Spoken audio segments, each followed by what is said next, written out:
with all the growth going on, we're losing a lot of habitat, and that can include our own native plants.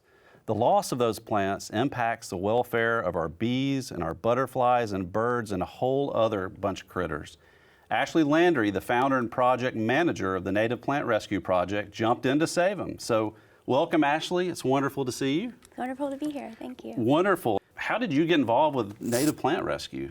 A little over 2 years ago, I became a Texas Master Naturalist, and I just started learning the plants of Williamson County in Central Texas, plants that I had never noticed before. And I just really fell in love with these super amazing plants. It's called the Texas Native Plant Rescue Project. Who all is involved? Yeah, it's a project of 2 local nonprofits, the Williamson County chapter of the Native Plant Society and the Goodwater Texas Master Naturalist in Williamson County. Okay. How did y'all just get started with all of this? It goes back to when I learned about these plants, and I started wanting to put the plants of Central Texas in my yard to try to rebuild some habitat, and then I couldn't find them. Even at native plant sales or the native nurseries, these unique species I was finding in the wild I couldn't put back into my yard. So at the same time, I saw development all around us where we're throwing these plants away that we also don't have access to.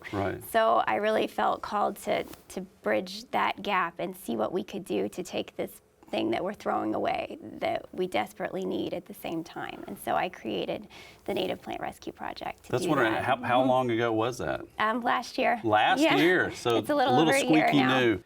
So how do y'all approach a project? And then, you know, when y'all go to a site, you harvest them, and then where do you give them away? So how do you deal with that? For these construction sites, there's a window that we try to get out there. We can't really go once the equipment is on site. And so it's a challenge trying to figure out which properties are going next before they begin. So we really have to look at construction permits. And then get a list of projects that are going in the near future. I go check them out on satellite, do drive-bys, and try to see where the highest quality habitat is. Wow. And then I'm reaching out to landowners, explaining what we do. You know, we have insurance, we can do liability waivers, you know. And so once we get an owner to agree, I'll go out and scout the property, if it's a large property, and GPS mark the important plants. And then we bring our rescuers together, our volunteers on rescue day. That's wonderful. So, and just to be clear, so you're actively speaking with developers or proactively going out and finding out where this development is going to occur beforehand. Because once it starts, it's pretty much too late. So we're trying to find that sweet spot of a few months before. And we do have to get permission from the landowners. So we are often working with developers, but that landowner has to say yes. You're like the Sherlock Holmes of native plants. That's wonderful. It's a lot of work in the background. It really is. Well, I mean, for someone who, you know, maybe isn't into native plants as much, why is this so important? They're just some stuff, you know, you can go get some more. I mean, why is this so important? Well, I think they're the building blocks of our habitat here in Central Texas. And they have their own unique genetics. So even if the same species is out in West Texas, ours are going to be locally adapted. And so we are losing those genetics with the development. And also our native pollinators, our moths, our butterflies, our native bees, they don't need just 10 species. They need a huge amount of biodiversity. They need all of these species. And so we are taking it apart with development. So we need to have those building blocks saved to put it back together. Building blocks, I love that. Well, what are some of your favorite plants? I don't want to put you on the spot. But what are some of your favorite finds that you've encountered? The land continues to surprise me. We found rare plants. We found the plateau milkweed vine, and a lot of these plants we send to botanical gardens. So we're sending these to the Wildflower Center. We're sending these to San Antonio Botanical. So we're not only saving them, but we're trying to conserve them as well. That's top of mind. Even if you're a plant nerd like ourselves, I mean, you really couldn't locate these anywhere else commercially. You can't buy most of them, even from the native plant nurseries, even from the native plant sales. So we are trying to change that as well. We give plants and seeds to local growers who grow native plants. And so eventually some of these more diverse species that are special to Central Texas will be available to the public. That's a big part of our mission as well. The Virginia snakeroot is a really cool plant. It's beautiful. The pipevine swallowtail butterfly needs this species to complete its life cycle. It's a host plant. This is the Carolina woolly white. I love that. It has a great color with the leaves. It actually gets a few feet tall.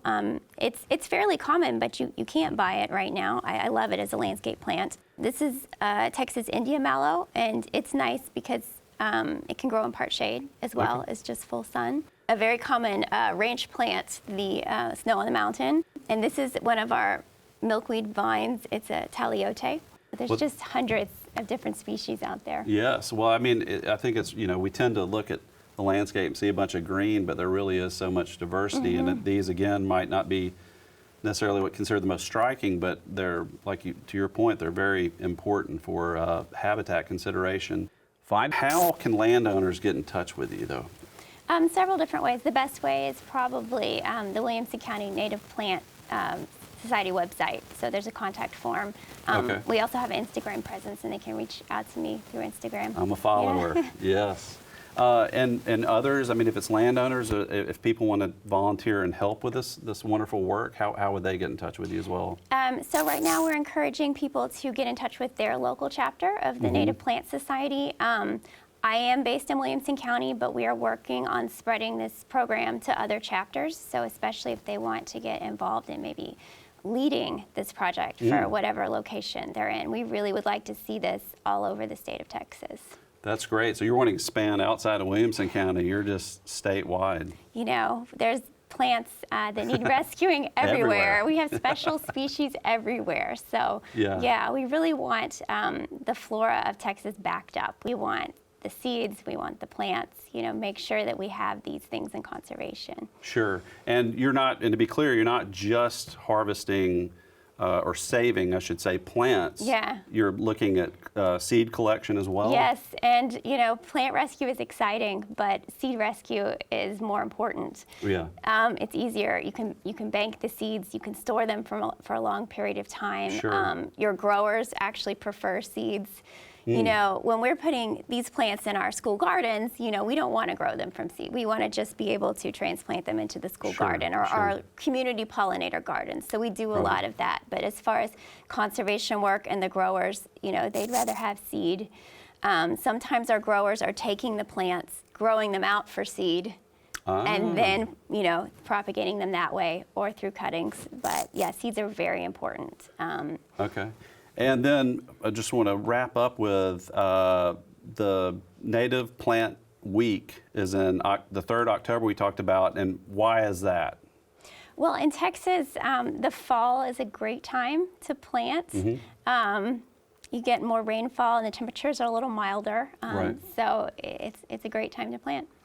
I want to thank you, Ashley, for coming by. I really love your organization. It's really exciting that you're doing, and it's extremely important. So thank you so much for taking time out of your busy plant rescuing schedule to speak with us. So now, folks, let's check in with Daphne Richards.